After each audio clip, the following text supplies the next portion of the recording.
લક્ષ્ય ન્યૂઝ, એક નજર, એક લક્ષ્ય. ધોરાજીના એસટી ડેપોમાં 2 નવી બસ ઉપલેટાથી ગાંગડી જવા માટે નવી બસનું શુભારંભ. રાજકોટ જિલ્લાના ઉપલેટામાં ગુજરાત સરકાર દ્વારા ઉપલેટા કેન્દ્રને એક નવી બસ ફાળવવામાં આવી છે. ઉપલેટાથી ગાંગડી જવા માટે નવી બસનો શુભારંભ. ધોરાજીના એસટી ડેપોને એસટી 2x2 નવી બસ ફાળવવા જઈ રહી છે, જે ઉપલેટા ગાંગડી જવા માટેના પેસેન્જરો માટે સારા સમાચાર. ઉપલેટા એસટી ડેપોમાં નવી એસટી બસનું મુહૂર્ત કરતા ધોરાજી ઉપલેટાના ધારાસભ્ય તેમજ ભાજપના અગ્રણીઓ અને આ કાર્યક્રમમાં ઉપલેટા ગામના આગેવાનો તેમજ મહાનુભાવો તેમજ એસટી ડેપો મેનેજર અને એસટીના કર્મચારીઓ હાજર રહ્યા હતા. હર્ષિભાઈ આહિર, ઉપલેટા.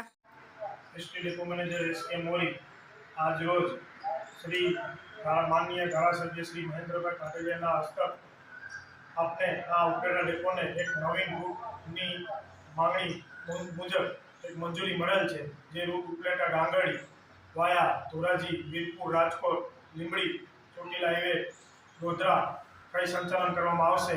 આ સદર રૂટ જે ઉપલેટાની જનતાને, નગરપાલિકાની જનતાના તેમજ આજુબાજુના વિસ્તારના જે ગાંગડી બાજુથી અને દાહોદ ગોધરા બાજુથી વસવાટ કરતા અહીં કામ સબબ આવતા લોકોને તેના વતન સુધી જઈ શકે તે ધ્યાનમાં રહી અને ઉપલેટા કેન્દ્ર ખાતેથી આ નવીન રૂટ શરૂ કરવામાં આવેલ છે, જેમનું તમામ નગરજનોને તેમજ દાહોદ ગોધરા બાજુથી અહીં વસવાટ કરતા અથવા તો કામના અર્થે આવતા તમામ મજૂર વર્ગ તેમજ તમામ વ્યક્તિઓને આ સદર રૂટનો બહોળા પ્રમાણમાં ભાગ લઈ અને વધુમાં વધુ ભાગ લઈ તે બાબતની એક ડેપો મેનેજર તરીકે ઉપલેટા ડેપો તરીકે એક